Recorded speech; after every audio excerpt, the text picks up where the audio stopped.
how do you not feel guilty? What should I feel guilty about? I mean, People pleasing? Trying to get everything done? That's what I said. I don't want to talk to anybody I don't want to talk to. Few people in the world would not be familiar with Dolly Parton's name, which is more closely linked to glitzy success, lovely songs, and an extraordinarily lively personality than her well-known rhinestone outfits. But despite the fact that she is affectionately known as the country queen by many people worldwide, there is more to that endearing grin than meets the eye. What if everything that she let the audience see was the tip of the iceberg? What exactly happened behind the scenes? Prepare yourself as we explore the incredible yet real tale of a woman who is unquestionably one of the finest vocalists of all time. Early life. Born on January 19, 1946, Dolly Parton spent her childhood in the backwoods of Sevier County in Tennessee. Accordingly, her upbringing is one characterized by humble beginnings. Robert Lee Parton and Avie Lee Caroline Owens, Dolly's parents, worked hard to raise all their 12 children, and she was the lucky fourth-born. Living conditions at that time excluded the use of electricity or even indoor plumbing, since the Parton household depended on Robert's earnings from farming and construction. However, despite the harsh economic conditions, the girl enjoyed the love of both the family and the community, which laid the foundations of her indomitable spirit and future. Dolly was exposed to music at a tender age through various family activities and practices. This was largely due to the mother, Avie Lee. She possessed a melodious voice which made Avie introduce Dolly to the age, old Appalachian ballads and church songs. Importance of these musical intrigues would come back to shape Dolly's music some years later in her career. Economically, the Parton family may have been wanting, but it was filled with lots of tales, songs, and care. From a very young age, Dolly began to sing in church, and her family soon discovered her gift, supporting her dreams, given their low income. Dolly, the performer, is just 6 years old when she crafts a homemade guitar out of whatever scraps her family can find. Her maternal uncle, Bill Owens, who worked in the local music industry, saw her aptitude shortly after this performance, though, and when she was 8 years old, he purchased a suitable instrument for her. This insignificant act would have a big impact on her young life. She began writing her own songs and developing as an artist after getting a new guitar. The support Dolly got from her family, especially Uncle Bill, would play a significant role in the course of her musical career. Dolly was raised in the middle of the rich cultural diversity of Appalachia, having spent her entire life in the Smoky Mountains region of the United States. This experience shaped her later contributions to music. Their music is realistic due to the rural imagery and the pot-infused lyrics that are interspersed with stories and hardships. However, despite the challenges her family faced, Dolly's childhood was filled with purpose rather than rage. Dolly's tremendous desire for pursuing her goals was based on her determination to accomplish them, not only for herself, but also to provide a comfortable life for her closest loved ones. The early career of Dolly Parton was an interesting period for her life. On one hand, there was euphoria from new possibilities, and on the other hand, there was jealousy and cutthroat competition in the music industry. What actually took place in the coming years when she was no longer a local star, but a national one? Let us look into the details on how Dolly became famous, from local star to national icon. As Dolly's career progressed, she was joined by more seasoned and gifted young women who allowed her to delve deeper into the music industry. It should also be mentioned how wonderful being in Richmond was at times. Dolly's ascent started when she was very young, when she would sneak out of her house to perform on East Tennessee radio and television shows. People fell in love with her following her powerful performance on The Cass Walker Show in 1955, where she made her debut. Her ability to develop the necessary degree of confidence and stage presence that such a job demands was greatly aided by these early engagements. Dolly was destined for greatness from an early age, and despite the fact that the music industry was somewhat different, a lot of her travels helped her grow as an entertainer, which served as the foundation for her success in the field. Even though it was expected of her given her skills, Dolly did not immediately enroll in college after high school. She apparently found solace in the fact that, even after graduating from high school in 1964, she still had the energy to relocate to Nashville, Tennessee, which she believed would become the primary center of country music.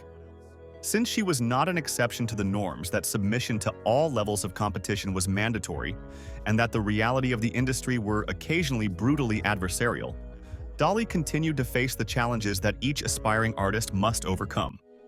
Despite the difficulties she encountered, Dolly's songwriting soon attracted the attention of music publishers, and when Put It Off Until Tomorrow became a hit for Bill Phillips, it was her first notable accomplishment. Her career in the industry began to grow after this breakthrough, which not only made her a promising songwriter, but also garnered her a BMI award. Dolly struck a deal with Monument Records in 1965 after realizing that the nation's opinions were against her. The label initially attempted to market her as a pop artist since they were hesitant to use her as a country singer. The label ultimately accepted her status as a country artist after a string of failed singles. Her debut country hit, Dumb Blonde, which peaked at number 24 on the Billboard country charts, was published in 1966, marking a sea change in her career. In addition to instilling a particular audacious feminist ideal in the song, which one is forced to memorize and forget in less than a minute, the song also had a broad appeal component that propelled the singer towards fame. Dolly's popularity grew with each new release, and she gradually established herself in the competitive world of country music. In 1967, another big step was made in Dolly's career because she became a member of The Porter Wagoner Show, a well-known TV program with many country performers. Seeing great potential in Dolly, Wagoner invited her to be a resident performer of the program. This collaboration turned out to be a career turning point for Dolly and opened up opportunities for her to reach many more people. Under Wagoner's guidance, Dolly became an artist for RCA Victor, and the two of them worked together productively, commencing with their very first single release, which was an artistic accomplishment, The Last Thing on My Mind.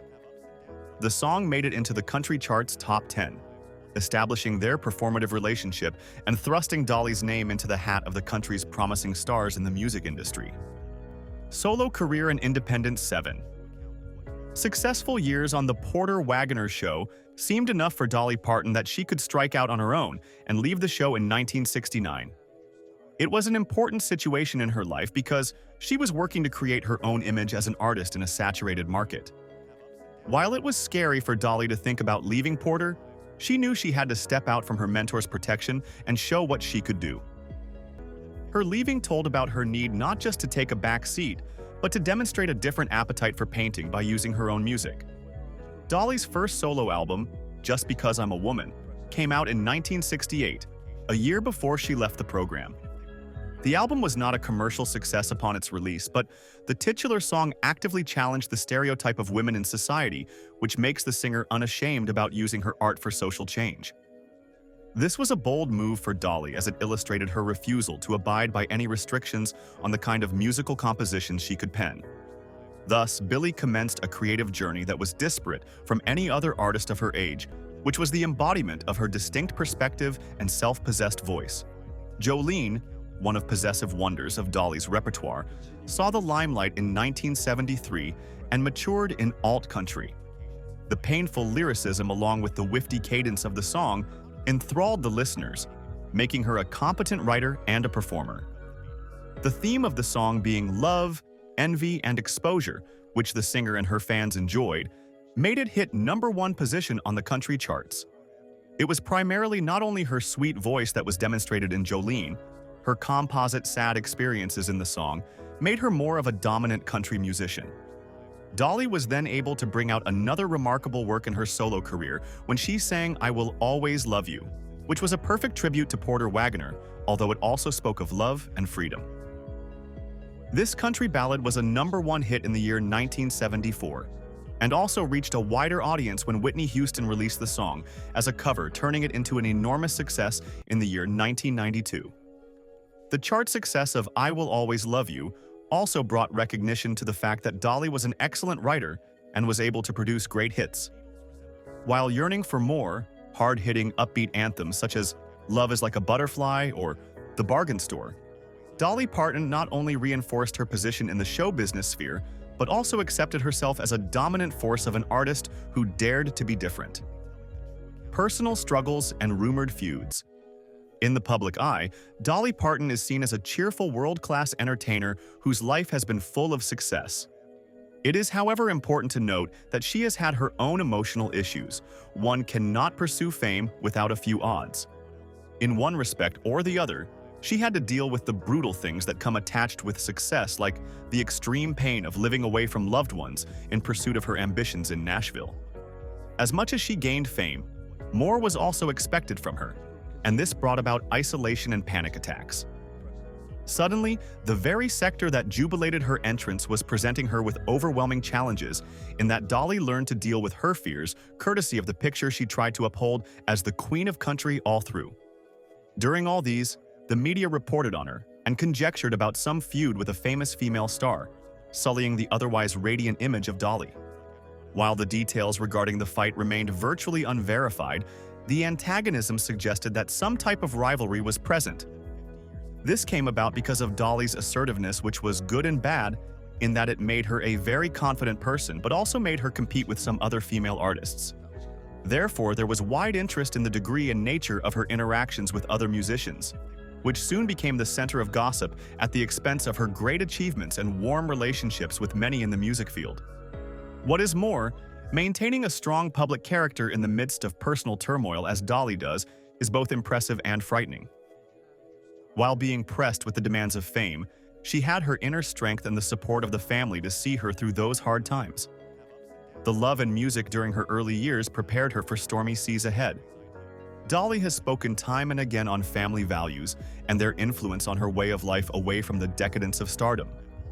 This innate quality in her was a source of inspiration, and also managed to ensure balance in all her engagements, familial and business. Dolly Parton, Le Pire Ennemi, La Mondo, as string center, close up. In affection over time, peace. It does take a lot of strengths, though, to rise above all that one has to endure as a person and an artist. To the public, the polished picture may be just that, an illusion through which she did not feel other people's pain along with them. Indeed, jealousy and competition, as well as striving to do one's best, made her what she is today, a tough woman. These hardships, however, were not able to wretch her, instead composed her music in which she embraced heartbreaking melodious songs that have touched diverse audiences. Ultimately, she became not just a cherished artist, but an inspiring figure who proved that one's grit and sincerity can weather all storms. Philanthropy and cultural influence. The compassionate work of Dolly Parton and the cultural aspects surrounding her have influenced her home community and beyond. The Imagination Library, which was set up in 1995, is probably one of her most remarkable projects. The program seeks to aid children born in the age range of 0 to 5 years in developing a reading culture and literacy at quite an early age by giving them books free of charge. This project was first introduced in Sevier, Tennessee, where she was born, but has now grown to administer to millions of kids in the United States and in a few other countries too. Parton's dedication towards education and literacy is indicative of her doctrine that books can transform one's life. This explains why the library has become an integral part of her vision in ensuring that there are readers in the coming generation. The reach of Parton's influence on society is not limited only to her charitable organizations. Many draw strength from her as a figure of hope, strength, and realness. Through music and one's image in the society, she has fought against gender stereotypes and various forms of discrimination, including that of the LGBTQIA+. Her song, 9 to 5, rendered particularly popular among the working class, is an anthem for the working woman, touching upon the very problems that they have endured and still endure within the walls of their employment and connecting to many generations. It is through such meaning in her work that Parton has been able to encourage many people to be who they truly want to be and work for their aspirations, making her one of the most admirable people. Apart from her music and charity work, the cultural role of Dolly Parton can be found in how well she spins stories across different audience demographics. Whether in the form of her songs, the television shows she featured in, or the movies based on her life, Parton has never failed to document her story and who she is, her origins in the Appalachians, and the principles she stands for. Way beyond age borders and all social divides, hers is a narrative. Parton had embraced her person and her life, and as a result, has emerged as a trendy figure who has a huge following even today, which makes it possible for her to be relevant of this age. We appreciate your presence in this expedition to learn about the life and times of Dolly Parton. If you loved delving into these talented artists behind the scenes, please give a thumbs up and let us know in the comments below. Subscribe to our channel for more interesting videos like this. And don't forget to click the next video shown on the screen for more interesting information about the stars you love. Thanks for watching.